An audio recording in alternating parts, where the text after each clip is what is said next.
Today I am going to show you one of the excellent feature of Microsoft Excel, that is Flash Fill.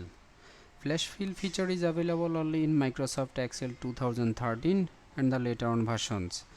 Keep in mind that Flash Fill will only works if your data have a specific pattern or sequence. Now let's see how it works.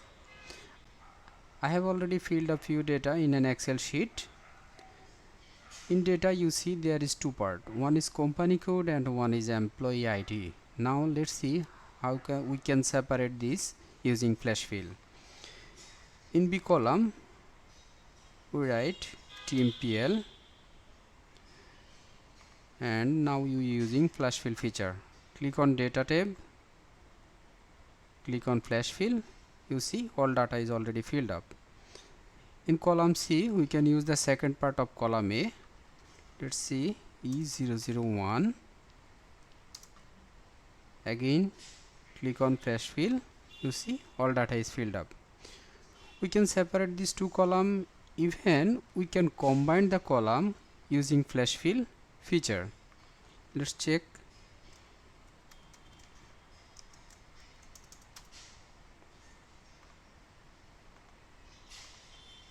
Click on Flash Fill. You see already data is filled up. You can also use shortcut command Ctrl E to using Flash Fill. Thank you for watching.